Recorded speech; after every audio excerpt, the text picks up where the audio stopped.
Well, hey, let's start here. Good morning, church.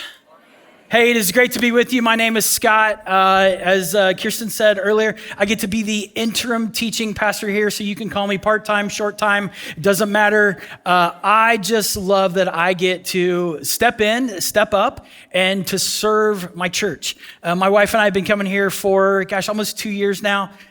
We love this community. We love Mission Point. We love everything about it. And so I'm just excited to be here today. So welcome if you are new here. And and if you don't like what I have to say this morning, remember, I'm part-time and short-time. So there you go. That's what you get. This morning, we are kicking off a new series called Foundations. We're really looking at, and we feel like it's important from time to time in all of our lives that we look at our foundation.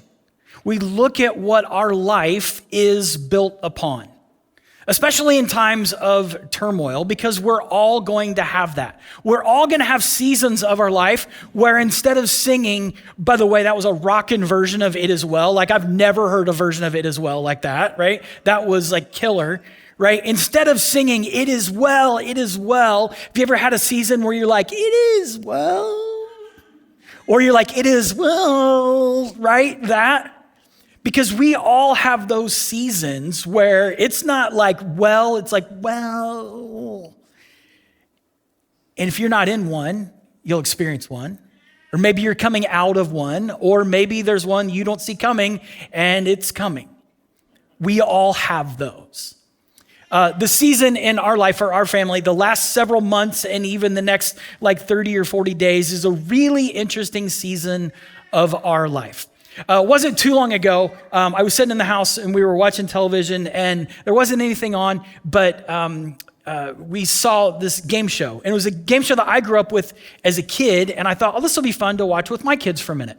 The game show, if you've never seen it, the game show used to be called the $25,000 Pyramid. Dick Clark hosted that a long time ago. Now Michael Strahan hosts it, and it's the $100,000 Pyramid. Have you seen this show? Go ahead and play it, right? If you, the little thing, the game show. $100,000 now, right? That they're giving away on this show. Now, okay, so here's the premise of the show. The first half of the show, you have these two people that are against one another. They pair them with a celebrity, and it's just kind of a guessing game. It's back and forth. Like, I'm going to give you a clue, and you have to guess as many words as you can. But then if you win, you go to the final round. Now, the final round is really intense. That's where you win the money.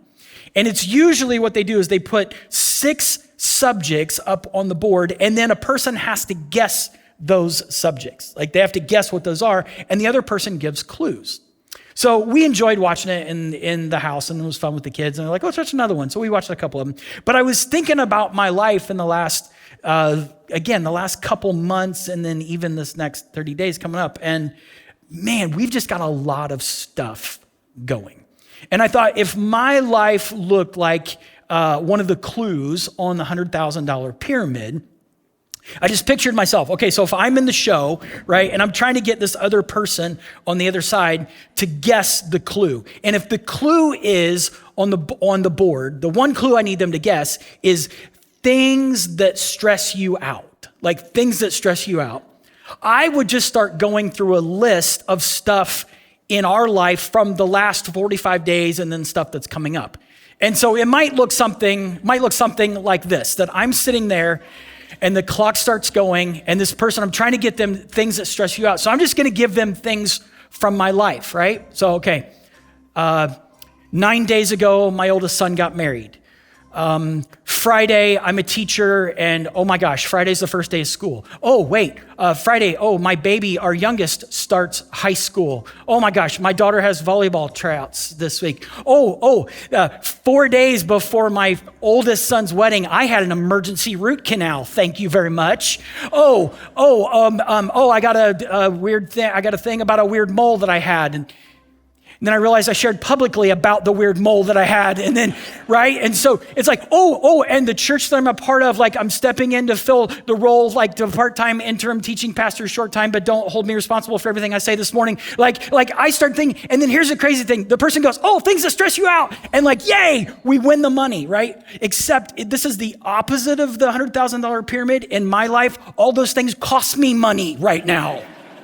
right? So I didn't win anything. Like I just lost a bunch of money and time and all this stuff. Now, here's the thing. We can all laugh at, well, you can laugh, right, at that.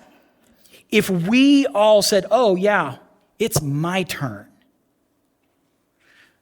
Some of us, like, we'd come up here and we'd all look and go, I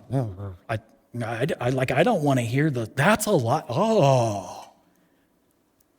How is that person even walking? Like, how are they here? Because here's the thing, we all have those seasons of life where everything starts to crash in and we end up going, it is well, and not always this anthem of it is well. Those times are times when the foundation of our life, what we have built our life upon, is both needed and it is revealed. Think about that for just a second. In those times of crisis, in those times of stress, in those times of everything crashing in on us and everything coming all at once, that's when the foundation of our life is revealed. And it may reveal that, some of those areas need some shoring up. Or it may reveal that, I wasn't building it on something as solid as what I thought. But those times reveal our foundation. Today we're looking at a text in the New Testament out of Matthew chapter 7. What we're going to look at, if you brought a Bible, let's go there. You can look at it on your phone or whatever. If you don't have a Bible and you want one, go to our connection corner. Tell them you're new here. Tell them you'd love to have a Bible, or if you're weird about asking that, tell them hey, I have a friend that needs a Bible and you can get one. We just want to get a Bible in your hands, okay?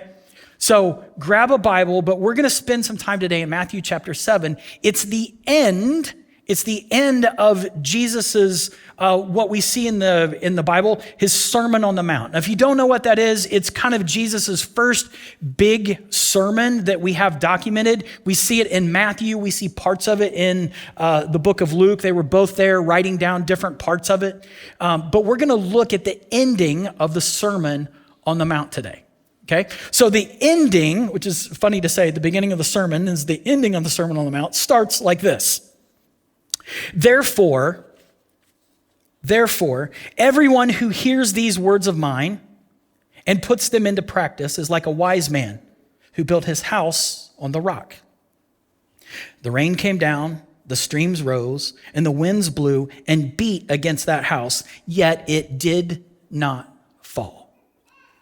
So we're going to start at the ending of the Sermon on the Mount, which is this paragraph that starts with the word therefore. Now, I had a really smart person in my life years ago that says, every time you see the word therefore in Scripture, you should ask yourself, what's it there for? Hear the play on words there? What's it there for? Because we can't just start the text this morning with, therefore, anyone who hears these words of mine and puts them into action, so like the wise man who builds, therefore, what do you mean? What happened right before that? See, if we just ignore what happened before that, we pick up the scriptures and say, therefore, and we read this text, it would be like picking up a recipe card and just starting at the end that says, place the cookies in the oven for 350 degrees for 8 to 10 minutes. Well, what cookies? What ingredients? What do I put in the oven? So we have to look backwards when we start with therefore. We have to go, let's get some context. All right, so we're going to roll back to Matthew chapter 5, if you want to roll with me, Matthew chapter 5, and we're going to start in verse 1, and you're thinking, is the new guy taking on 2.5 chapters of the Bible today? Yes, I am. Let's go. Here's what we're going to do. We're going to take on the Sermon on the Mount. We have to give context to understand what he's saying therefore, all right? So this could be foolish, but I'm going to attempt to burn through the entire Sermon on the Mount in about 7 to 8 minutes. It took Jesus 2 days, okay? Scholars estimate 2 days. So I am foolish in doing this. I understand. But I need us all to understand the Sermon on the Mount, because everything that we're about ready to go through is what Jesus was pointing to when he says, therefore. So if we don't get that part, we miss the whole point of what he's trying to say. All right? So understand, don't send me your emails. I know that this is a very, very hot take on the Sermon on the Mount. I know we're just going to touch and go on this thing, all right? I also anticipate, kind of on purpose, that this is going to be a little overwhelming, okay? So it's a lot. And so hang with me for about 5 to 7 minutes. I feel like I should start that timer again, right? To get us like anxious about it, all right? So it starts out really innocent and really kind of nice. None of this is on the screen, so if you got a Bible, you can read along. Otherwise, just listen. Matthew chapter 5, Jesus starts out the Sermon on the Mount. Matthew tells us, now when he saw the crowds, Jesus, he went up on a mountainside and he sat down. His disciples came to him and he began to teach them. Now, this is important that we understand the audience. The audience that Jesus was speaking to were people who had said, hey, I want in on this. I want to follow you. I want to serve you, right? So he was intending this sermon that we're about ready to hear and plow through. The intent of the audience was people who were surrendering their lives to follow Jesus. Now, it also says there were a lot of other people on the hillside listening. So we have two audiences. But understand, the intent was people who had surrendered their lives to Christ and wanted to live on mission for him. I tell you that because I don't know the spiritual climate. I don't know every person in the room. I don't know your heart. I don't know where you've been, your spiritual condition, if you've surrendered your life to Christ or not. But know this, what we're about ready to plow through was intended for people who had surrendered their lives to Christ. But then for everyone else, this was a really good taste of, oh, this is who this Jesus guy is. He didn't say, guys, let me pull you aside. This message isn't for everyone. He was saying, this message is really for everyone. But for those of you that are followers of me, lean in and buckle up. And he starts with this great list that we get. Blessed are the poor in spirit, for theirs is the kingdom of heaven. Awesome. So we start out really strong. He's talking about heaven. He's like, okay, so I can do this. I picture the disciples going, oh, this is good. Matthew, Luke, you guys want to write this down? We're going to need this later, right? Blessed are those who mourn, for they will be comforted. Feels good. But then he starts turning up the heat a little bit. Blessed are the meek, for they will inherit the earth. Blessed are those who hunger and thirst for righteousness, for they will be filled. And I picture the disciples going, oh yeah, that's us. We're hungry and thirsty for righteousness. Blessed are the merciful, for they will be shown mercy. Blessed are the pure in heart, for they will see God. Blessed are the peacemakers, for they will be called sons of God. I picture somebody elbowing Peter, like, hey, Peter, like peacemaker, right? Like, did you hear that part? Right? That one's for you, right? Blessed are those who are persecuted because of righteousness, for theirs is the kingdom of heaven. Woo, wait a minute, Jesus, what are you talking about? He's like, let me go on. Blessed are you when people insult you, persecute you, and falsely say all kinds of evil against you because of me. Rejoice and be glad, because great is your reward in heaven. For in the same way they persecuted the prophets who were before you, that's going to happen to you. This is not a sermon that I want to hear. And he's just warming up. Because then what happens is Jesus it's go time. He just turns up the heat. Now, here's what I'm going to do. I'm not going to read all of this. Like, we don't even have time for this. What I'm going to do is what a bunch of scholars have given all of these sections of his message, and different Bibles have different subheadings for this. I'm just going to kind of tap on the subheading and maybe grab a little bit of the text to help us understand this entire Sermon on the Mount in its entirety. Because remember, we have to understand this. Because when he says, therefore, and then gives us instruction, we've got to know what it is. Here's where you start to, you got to hang with me. Here we go. Jesus starts and he teaches about salt and light. Okay, I get it. We're supposed to be salt and light in a dark world. But then he tells us, in the same way, let your light shine before men so that they can see your good deeds and praise your Father in heaven. We're like, okay, got it. Salt and light, that's what we'll do.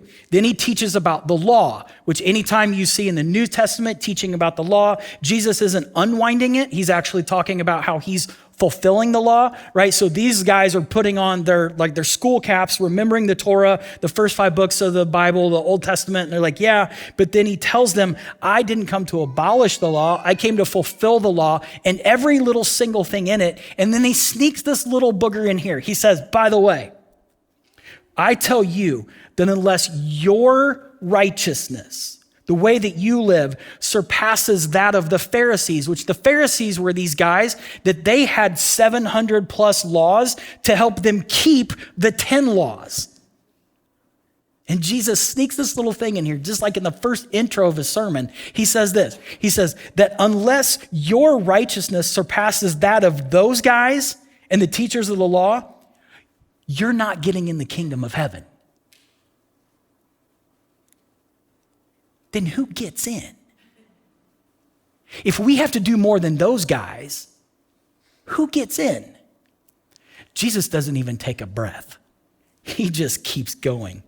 And then he teaches about anger. And they're like, oh, well, we don't have a problem with anger. I mean, Peter might, and Judas gets a little carried away sometimes, but, I don't have a problem with anger. And he was like, yeah, you may not have a problem with anger, but I tell you, anyone who is angry with another brother, it's like committing murder. And they're like, oh, that makes me so mad. Oh, caught me, right?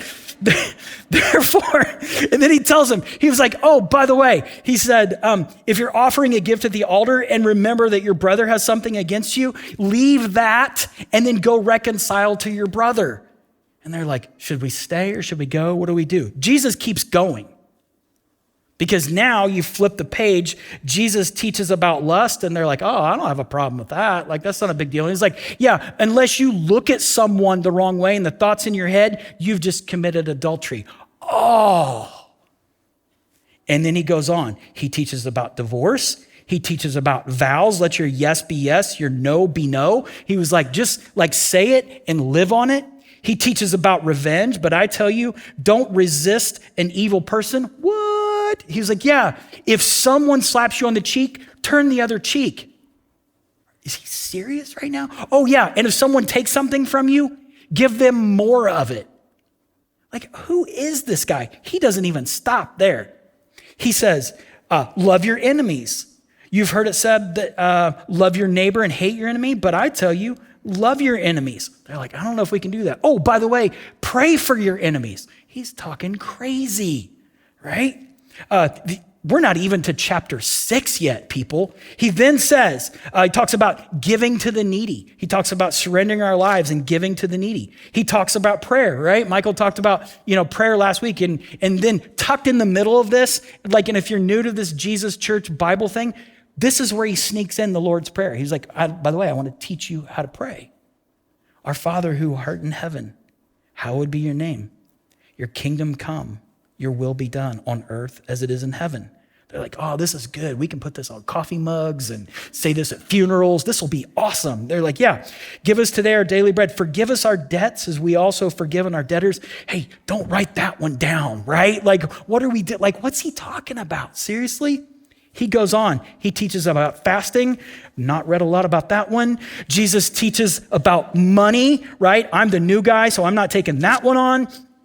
Jesus teaches about worry. He says, oh, therefore I tell you, don't worry about your life, what you'll eat or drink, or about your body. I dress the lilies of the field. If I care about the lilies of the field, how much more am I going to take care of them? And they're like, oh, I shouldn't worry. But I am. We're like, wait, but you told me I shouldn't worry, so should I worry? Now I'm worried that I'm worrying, right? It's like, what do I do? But don't judge me, because Jesus tells you right next, don't judge other people. He even says that in the same way that you judge other people, you yourself would be judged. Are you seeing all of these add up? I'm doing this for a reason, y'all. Are you seeing how big this is? This sermon took him 2 days. 2 days. He teaches then, kind of turns the corner to give a little bit of hope. And he says, ask, seek, knock. It will be given to you. Knock and the door will be open. Like, oh, whew. Okay. And then he talks about heaven. So he's are we landing the plane here? He starts to soften the blow. He says, there is a way for you to get to heaven, but it's a narrow gate. It's not a wide gate. Okay, I thought this was going to be good, but now this is hard. He's like, okay, and he talks about sheep and goats and who gets in, who doesn't enter in the narrow gate. He talks about understanding who people are by the fruit in their lives. And so they're like, okay, so I think we're doing okay.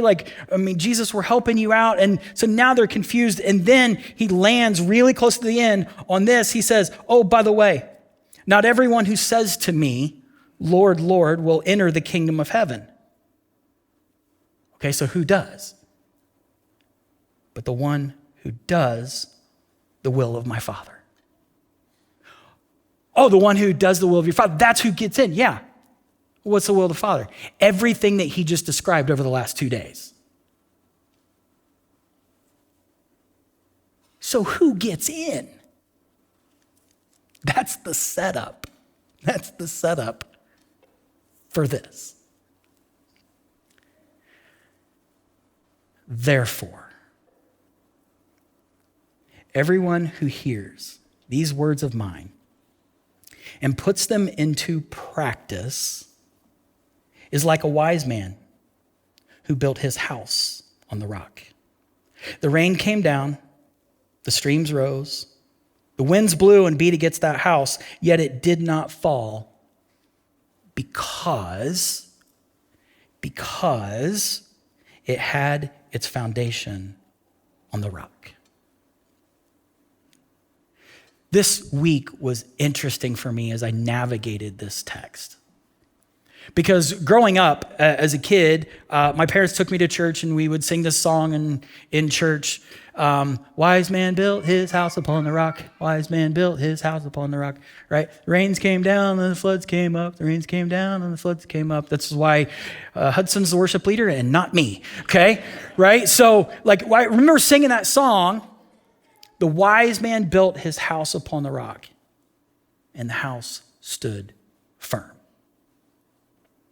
When I first looked at this text and started thinking about it for this message, I was thinking, man, this is good because Jesus is the rock, right? We build our lives on him. And then the more I looked at the text is pretty clear. What it's saying is we need to build our lives upon the obedience to God's word. That is the rock. It is like a wise man who built his house upon the rock. So as we obey God, as we obey his commands, as we obey what he's asked us to do, that becomes the solid foundation. But the more I read this great big giant list of 4 and 5 pages, I asked myself the same questions the disciples probably asked themselves. Who can do all that?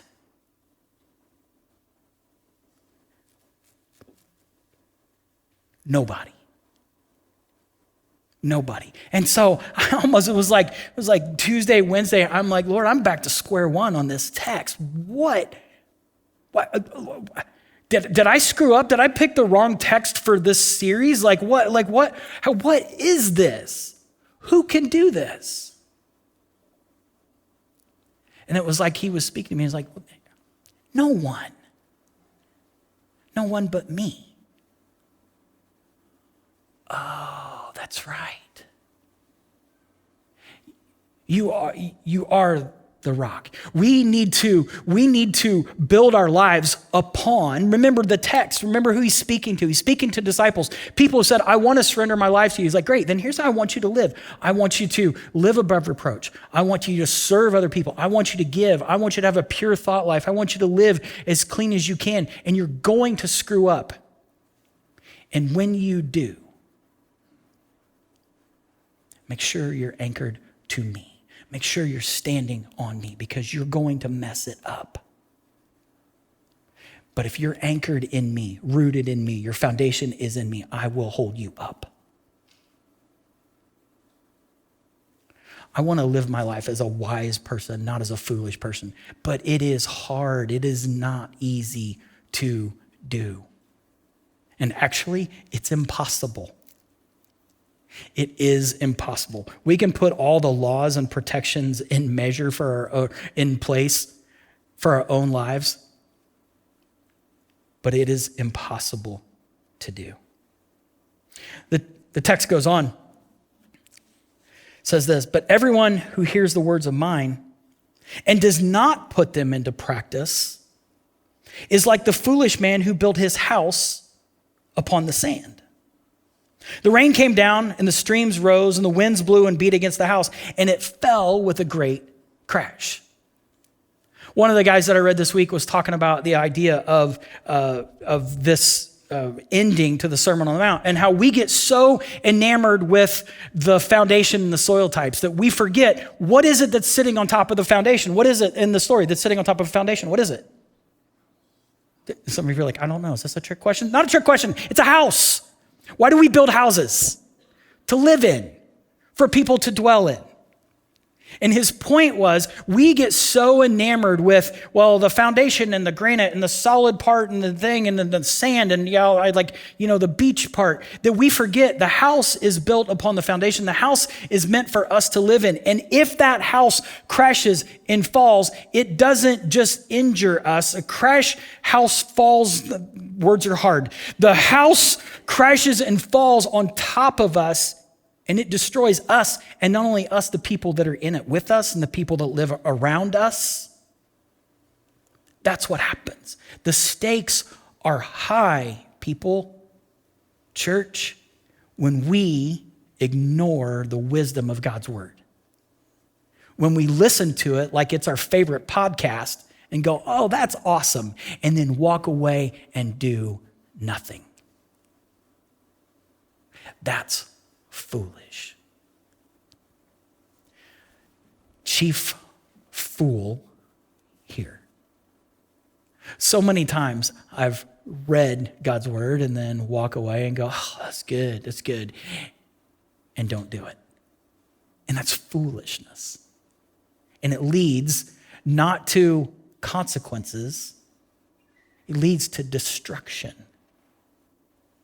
Because make no doubt, there are storms that are going to happen. We're all going to have weeks, months. We're going to have a stretch where the rains came down and the floods came up.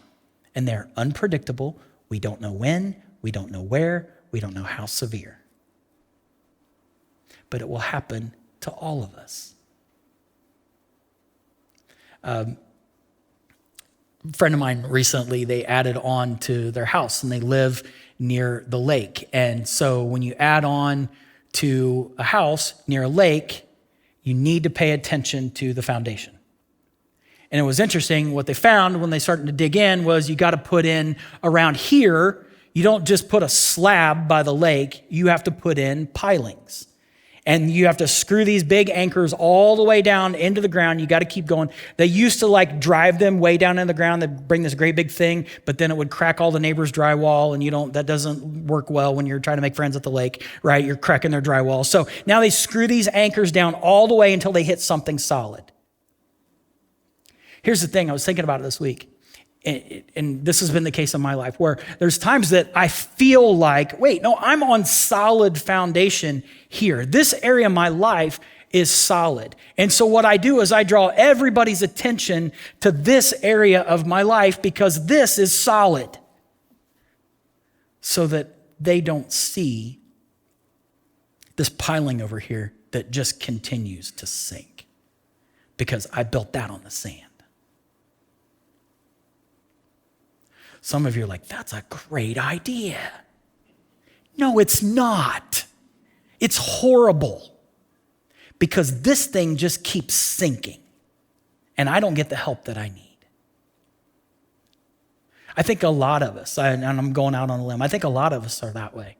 We actually have like y'all look good. Most of you look good this morning, right? Okay? We could get dressed up and go to church. We got our stuff together. I got here on time mostly, right? I look good. I dressed up, I look, so given the appearance that my life is built on a solid foundation. And this thing over here is crumbling. And sometimes we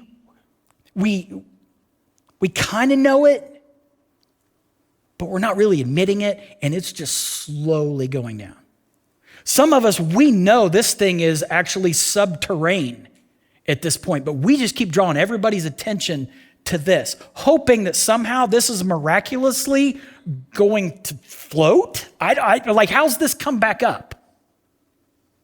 It doesn't. It doesn't stop until it hits something solid. And usually that's crisis, tragedy, or something that brings that attention about. Or we can make a cry for help and say, hey, I just need somebody to know right now, this is solid, this over here is shaky.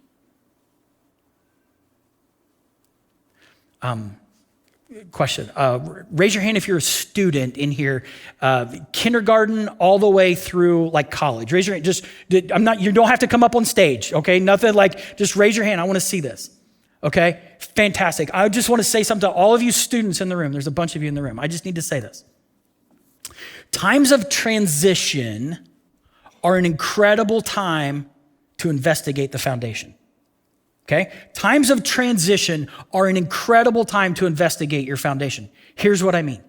A couple years ago, we had a gutter problem on our house. Like the gutter takes away the water from the house and all this. And I was just kind of ignoring it. And then one day we get this great big ice storm, right? And now a big sheet of ice is like taking the gutter down. And now I have to climb on our roof that's like about this steep that is now slick with ice. I have to climb on our roof to fix this part of the gutter. Horrible time to be fixing your gutters in the middle of an ice storm, by the way. Okay. In the middle of a crazy storm, in the middle of a season, things are crazy and hard, it's a really bad time to investigate the foundation because how are you going to work on it? But when you're entering into a new school year, you're entering into a new season, right? You're just coming out of summer, you're starting over, new teachers. Some of you are entering college for the first time. Some of you are entering high school for the first time. Some of you, you're changing teachers. You get to be, right, the real, authentic, who you want to be, right? This is a great time to investigate your foundation. Who do you stand for and what do you stand for? You get to start over. Times of transition are a great opportunity to investigate, repair, declare your foundation, okay? So that's like for you students in the room, like, and teachers, by the way, let's throw ourselves in that mix, right? I'm a teacher. My classroom's like right around the corner here. I teach here in the mornings. Like, this is a great chance for me even as a teacher to go, what kind of teacher do I want to be this year? How do I want to, treat students? How do I want to live my life out in front of students? Right? So I'm even doing that right now in my own life. Times of transition are a great time to investigate your foundation. And while we're on the subject, church, let me just say this. I don't think it's a surprise to anyone. Like our church, Mission Point, is moving through a season of transition. Church, it is a great time for us to look at our foundation. And let me remind you, the foundation of this church is not a mission. Mission is in our name. The foundation of this church is not a mission. The foundation of this church is a person, and his name is Jesus. That hasn't changed, and it's not changing. Times of transition are a great time to investigate and look at our foundation. I think it's interesting that right as he begins to talk about this ending statement, he talks about fruit. And I always think about fruit like this, that when you squeeze fruit, you find out what's in it. And if our praise and worship team is in here, I'm skipping the Colossians passage so you guys can head out and do what you need to do. That fruit, you find out what's in it when you squeeze it. I've told you about the craziness in our lives these last couple of weeks. When my wife was getting stuff ready for our son's rehearsal dinner and all that stuff, she was like, I want to put pictures on the table of Aaron and Kinder when they were little and when they first met. And so she drags out this hard drive that we have in our house. They'll restore all of our old pictures and stuff. She drags out this hard drive and then she plugs it in. We start looking at pictures. So in the middle of all this crazy season that we're in, kid getting married, another kid and going to college, she thought it would be a great idea for us to reminisce and go through all pictures of our kids when they were little. That's a recipe for like just emotional meltdown. That's what that was, right? So we laughed, we cried, we were watching this stuff, and and I'm like, oh my gosh, we were horrible parents. Like, look at all that, it's just like, whoa. But she popped open this. She was just going through them, just like we're just buzzing through them, and she pops open this video. And as soon as it popped on the screen, I knew exactly what it was, and I just sat down. Here's the context of the video. Here's what happened. My second son, it was Mother's Day. It was a Mother's Day program at preschool. It was his kind of last Mother's Day program in preschool before he went to elementary school. Time of transition, right? And so my wife, Deanna, was there. I was there because I was serving this church. I was a pastor of the church, and we had a preschool, and I was the associate pastor. And our senior pastor, his name was Stan, he always led for years, like 15, 20 years, he led preschool chapel for all the kids. And he would get up and he would bang on his guitar and he would sing camp songs with these little preschool kids. And it was the coolest, awesome thing. Like the kids loved, like he was a rock star in their eyes, right? But he was in his 50s and just he wasn't even a very good guitar player, but he played guitar and the kids all sang and yelled and screamed. It was so cool. Well, as soon as this video pops up, I realize it's Isaac's last preschool program. It was also Stan's last. And here's why. That morning, Stan had just come back from an oncology appointment where he had a scan where his cancer had come back and they weren't sure how this report was going to go. And I was waiting at the door because he was coming straight from his appointment to lead worship for these preschool kids.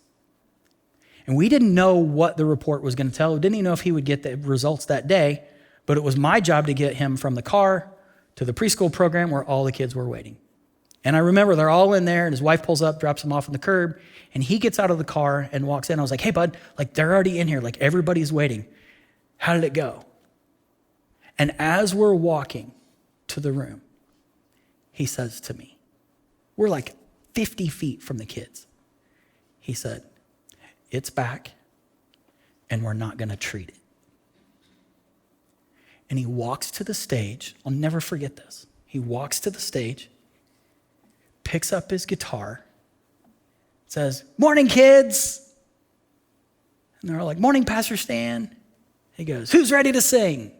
And the kids are all like, yay. And I know this because I got it on video because my wife's like, we were looking at the video just 4 or 5 days ago. And Isaac, our 5-year-old's like, put the camera on me. He's like, let me see, right? And we're like, we're going back and forth from him to the camera and him to stand, him to stand. And I sat beside my wife as we're watching this video. And he began to sing a song that he sang with the kids over and over and over. This is one of their favorite songs that they would sing in preschool. Now, if you're a teacher and educator, just buckle up because this song is grammatically horrible. It's awful. Like, I can't believe we taught this to preschool kids. But the song was called Ain't It Grand? Like, it literally started with ain't. Ain't It Grand was the name of the song. And Stan would stand up there and he would bang on his guitar and he would sing this song with the kids. And this day, after he had just gotten out of his appointment, walked from the car and said those words to me, he stands up in front of these kids and he starts to sing the top of his lungs, beating on his guitar. Ain't it grand to be a Christian? Ain't it grand? Ain't it grand to be a Christian? Ain't it grand? On a Monday, Tuesday, Wednesday, Thursday, Friday, Saturday, and the kids would all scream, and all day Sunday. Ain't it grand to be a Christian? Ain't it grand? And then he goes into the next verse. Ain't it grand to live for Jesus? Ain't it grand? Ain't it grand to live for Jesus? Ain't it grand? On a Monday, Tuesday, Wednesday, Thursday, Friday, Saturday, and all day Sunday. And I knew his wife and me and him were the only 3 people that knew in that moment. And all these little kids are just singing, yes, it's grand. And he's standing up there believing it as he's saying it. Ain't it grand? Because the storm of life was crashing in, you guys. It was full on, trees leaning, no leaves. The wind is blowing. It is like rocked. And here's the thing. Here's what I loved about that guy. When you put him under stress and you squeezed him, here's what came out. A man who loved Jesus, whose foundation was rooted deep in his relationship with the Lord. And you know what he was really singing that day in front of those kids? You know what he was really singing? He stood in front of those kids with his guitar and he was really singing, it is well with my soul. It's well. So here's where we're leaving things for the next few minutes. I just want to ask all of us, to just pause for just a minute. You've committed this much time. What if we just pause for just a second? And all of us look deep inside our own guts, our own hearts, and just ask the Lord where we need to shift from sand to granite. What area of our life, what needs to move, what's a little shaky? It needs to move, because honestly, most of us are not all train wrecks. Most of us are not like all completely jacked up. We've got some really good stuff going for us. But there's probably something that needs to move off of this piling onto a different one. There's something that just may need some shoring up. That's what this space is going to be for. We are going to sing. We're going to sing a song that honestly, that launched this message series a couple of weeks ago. I was here and we were singing the song and I was like, that's what we need to hear. And so this song is called Foundations. Like, surprise, like that's the song that we're singing. And we're going to declare that in just a minute. But before we stand up and just sing, and by the way, and do what and Jesus told us not to do, which is just give it lip service. Before we just stand and just sing about it and do nothing about it, we're going to let this bake for just a minute in us. All of us individually, nobody's going to ask you your answer. You can tell them later if you want. But I just want all of us just to investigate, Lord, what is it in me that I need to move from sand to something solid, that I need to let rest on you, that I need to put on you, that I need to stop trying, that I need to stop just training, that I need to start trusting you with, that I can put it on that foundation. And I'm just going to pray for us that God will reveal that to us individually. And then I just feel like I need to tag this. And just as a reminder, yeah, we can pray for our church, but the foundation of this church is Jesus Christ.